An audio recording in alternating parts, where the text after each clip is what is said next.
YouTube, it's Chris Loco, watching my Lakers play right now. It's going down. Golden State's giving us that work, but it's alright. While that's going down, I'll make sure I bring y'all this video. Hope y'all like it. Check it out. Man, this is a transformation cut. I mean, my man went from this. He went from looking like Jesus to looking like Christian Bale. Check it out, man. Hope you guys like it, and hopefully my Lakers could pull out this W. Let's get it. Alright, YouTube, so as you guys can see, we got a little transformation on our hands. We got long hair, don't care model, and it's alright. So I know coming in through the door, this could be a little intimidating for some people. So what we're going to do is we're going to just knock all this bulk out the way. We're going to make this look like a much more manageable haircut than what came through that door. So don't be scared. Don't turn down any clients. This is money, guys. At the end of the day, you guys, this is a chance for you guys to build opportunity. So just attack it with the utmost confidence. And look at this. A lot more manageable haircut. Let's get at it. So we got number 2 guard, right? Let's run down. Let's knock out all this bulk. Alright, knock out all this bulk. Like I tell people all the time, no sense in cutting blind. So let's knock out this bulk so we can see what we're cutting, right? So we're coming straight off the head using the parietal ridge as our initial guideline.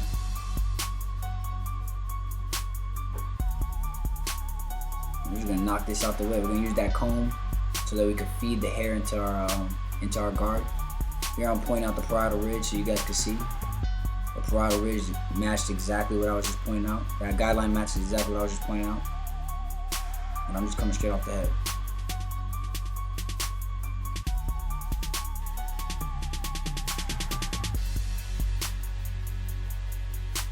Alright.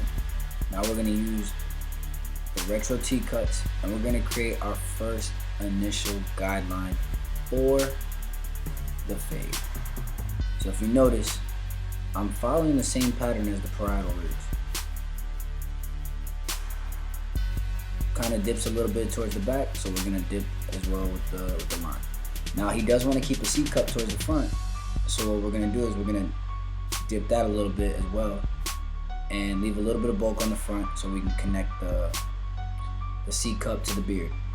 And you guys will see that at the end of the video. Also guys, I was running low on memory space and battery, but I really want to record this transformation cut so I can, you know, give you guys a little bit of footage. And so here we go. You guys are only gonna see one side of the fade, unfortunately, but here we have the ANDIS shaver, and we're knocking out, we're balding out that the bottom of the fade, the base of the fade. But I do apologize for the one side video, but same thing you do on one side, you do on the other side. We're gonna start no guard open, going up a fair distance. I'm not gonna say an inch because I know that that's everybody's favorite line to say go up an inch, but go up an inch. Create a good distance. Don't be scared to go up, guys. Some of the barbers' biggest problems when you're starting out is just scared to raise the fade. Have confidence in what you're doing and make that distance. Once you create this initial guideline, you're gonna go to the halfway open and you're going right underneath the line you just created, right? Literally right underneath it. As long as you don't go past the line you just created, you're not raising the fade. Now you're gonna go 1/4 of the way open, right underneath that.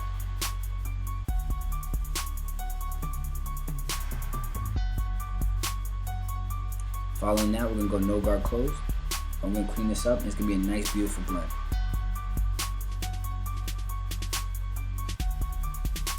And as you guys can see, it went from skin, shaver, trimmer, no guard closed, nice and smooth.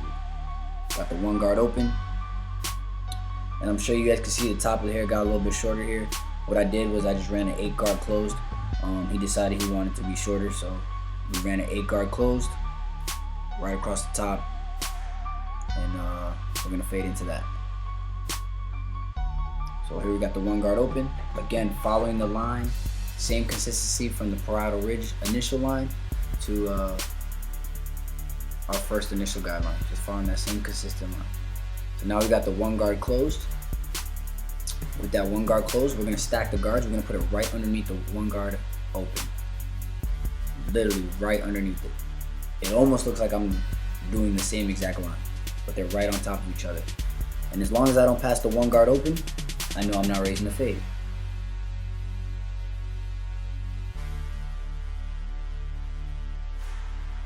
So now we got the half guard halfway open.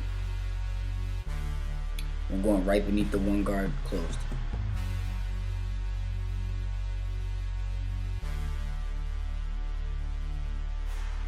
Now normally after this, I would just take the guard off and go no guard open, and that would work just fine because the no guard open feeds right into the half guard halfway open. But in this video, I decided to close it, and as you guys can see, I still end up going back to the no guard open, just doing some detail work. So it was just a pointless step, but I'll be transparent with you guys and show you I just made a pointless step right here. So just food for thought when you guys are fading. I do the same thing with the 1.5, and I'll point it out there as well. I like to save my detail work for the end, but it was right there. Go ahead and attack it while you see it on some cases. So here we have the half guard halfway open. Remember, all half guards are halfway open. So the half guard and the 1.5 guard halfway open. Alright, they're just blending guards. And as you can see, I'm staying underneath that initial 2 guard that we started with. Here I close it, again, pointless, but it softens up the blend a little bit. What I should have did was just take the guard off, return back to the 1 guard open, and that would have took that line out, and you guys will see it here in a second.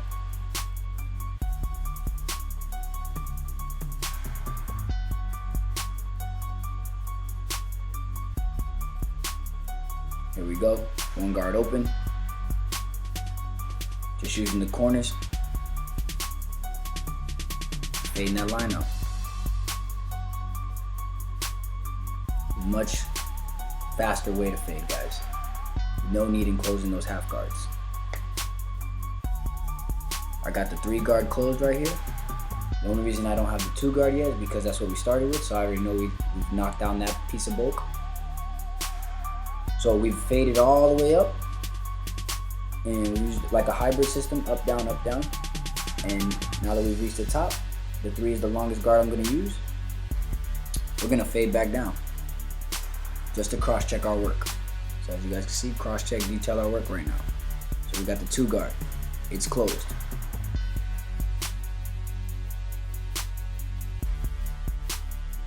Softening up that ridge and that weight line, that transition into long hair.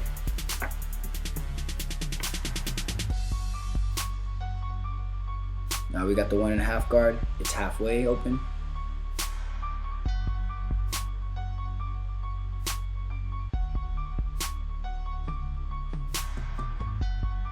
Always combing or always brushing just to knock away debris and make sure that the hair is laying down properly. Also to make sure that it's feeding into the guard.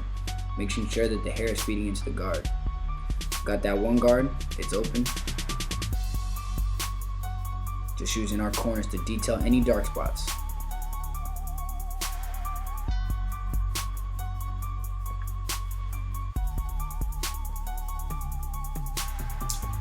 Using any corners here, guys.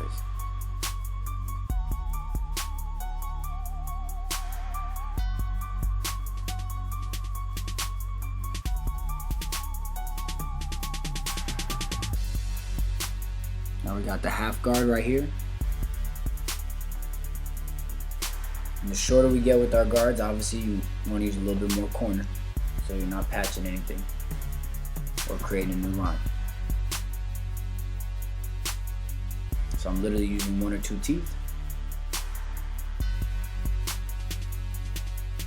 And I'm pretty much using the clipper as if it was a thinning shear. Still don't like that ridge, so just a little quick bypass with the 2 guard while I'm here. Looks nice. So now we take our trimmers back out. He doesn't want a hard hairline, so what we're gonna do is we're gonna just create a nice smooth hairline, soft, and give him his little C cup that he wanted. Transition into the beard, remove any peach fuzz that we see.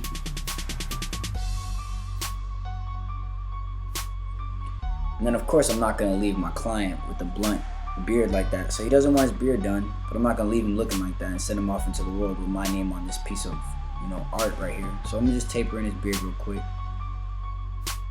Just the top of it, nothing crazy. And then you know we're gonna use that 245 real quick.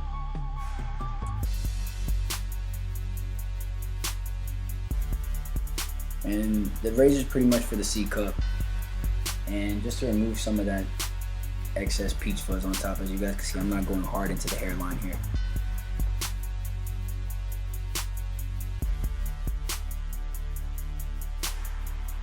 Keeps the front natural. I'm gonna use some of this fiber. Now his hair was long, right? So right now it's kind of fighting me as far as like styling or laying a certain way. So I'm using a little bit of 245 Victory fiber. I'm gonna blow dry it in using the rolling brush. And I'm gonna direct the hair the way I want it to lay. So I want the hair to sit up a little bit.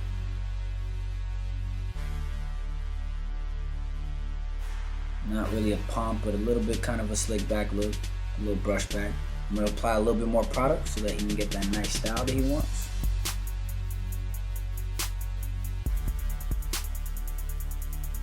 I'm gonna use our wide tooth styling comb it back. I'm sure this comb has a name. I'm just drawing a blank right now. Let's see what we got. That's a lot of hair, man. That was a lot of hair. But dang, boy, that's a transformation right here. Let me tell you. Hey guys, thanks for watching. Please subscribe, like, comment, and share.